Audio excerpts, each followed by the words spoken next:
Season of the Wish is just around the corner, and this is the final season before we go into the final shape, and that is scheduled for sometime in 2024. So final seasons of DLCs are normally pretty good, albeit this one is likely to be a little bit longer than originally planned. But today I'm going to gather everything we know about Season of the Wish ahead of the big launch next week. Well, first of all, we've got the start date and time. So Season of the Wish starts on November 28th at reset time, and whatever your local reset time is, that is when the season will start. It's 5 PM here in the UK. It's going to be a different time for you, whatever your local reset time is. Now, we don't currently know how long the season is going to be. Originally, it was planned to end in February 2024, just before the final shape came out. However, there's been reports that the final shape will be delayed into the summer. Now, some people are saying June, some people are saying could be even later than that, but we are waiting to hear from Bungie. So at the time of making this, those reports are yet to be confirmed by Bungie themselves. There's likely something that's going to be said about that very soon, which will make Season of the Wish a bit of a long one. Regarding the story, Season of the Wish is likely to focus on the mysterious 15th wish. That relates to the wishing wall in the Dreaming City's Last Wish raid. As Guardians, we enter patterns on the wishing wall. They grant us wishes, including fast travelling to various checkpoints in the raid, including the very famous Shurochi catalyst farming location. Destiny 2 only showed 14 wishes, but then the API pointed to a mysterious 15th wish, and that wasn't found until the end of Season of the Witch. Now, it's likely we're going to be using the 15th wish to get through the portal created by the Witness in the Traveller. So the supporting cast for the season is likely going to be Queen Mara Sov, plus also we've seen hints of a new Ahamkara, and that could spell chaos for the Vanguard if not used correctly. Well, Legendary Shards are going away in Season of the Wish. Bungie have been making efforts over the last year to simplify the game and streamline the economy, so Legendary Shards are out. Now, it's all part of the effort to make Destiny 2 easy to understand for new players, and all Legendary Shard costs are going to be removed from the Monument 2 Lost Lights, while Glimmer, Exotic Ciphers, and Spoils of Conquest, well, they are all going to stay the same. We're also getting plenty of exotic weapon changes, so Thorn finally receives its long-awaited catalyst. It's going to make it an excellent choice in PvP next season. That catalyst is going to buff range and stability, plus in PvE content, it's going to overload the magazine up to 40 rounds. It's not all good news though for the Weapons of Sorrow. Osteo-Striga is getting a nerf, given it's been really powerful for too long. Next up, we got the Vex Mythoclast. They've increased the damage to red bar combatants by 10%, increased the damage to bosses by 25%, and increased the damage to champions by 200% in the linear fusion rifle mode. Then we got Revision 0, so that's increased the damage versus champions by 100%. Then we got Edge of Intent, that's for the Warlock, so change the effect of the healing turret projectiles. That grants cures and provides restoration.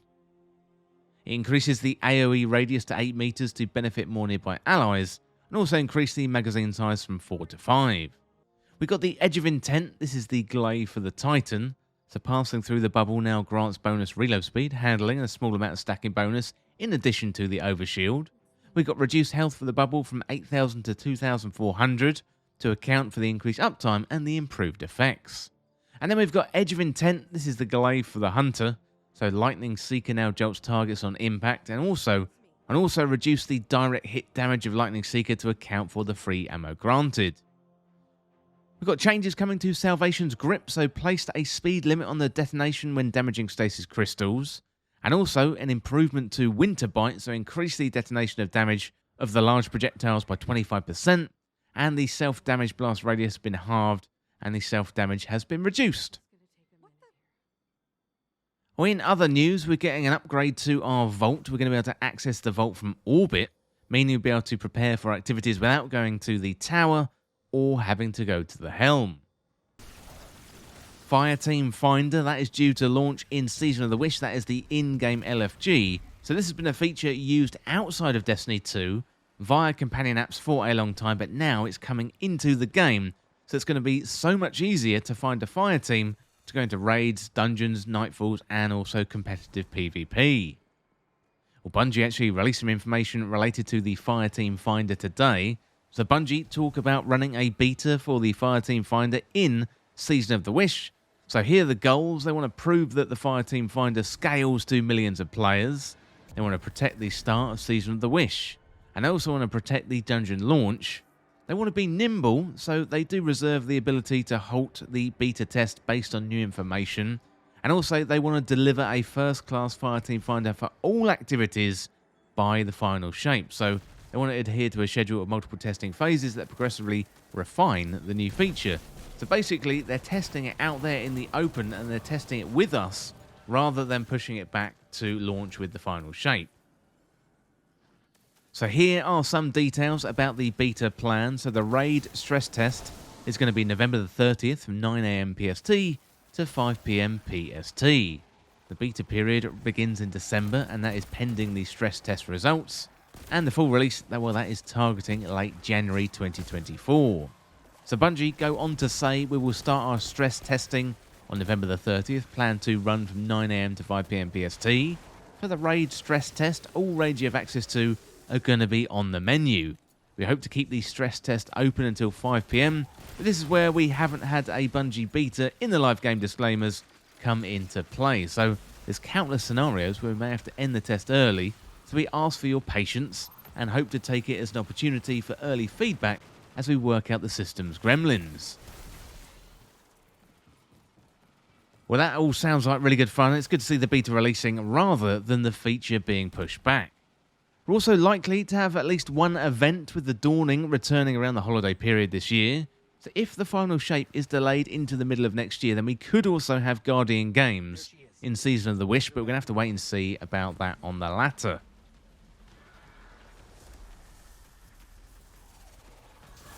But we're just going to have to wait and see about that one. You know, the Dawning is always a fun event with top-tier armor for purchase in the Eververse store. Regarding the power cap, we don't really know if there's going to be a raise in the cap just yet, although we haven't seen a raise in the power cap in recent seasons, so I think it's likely.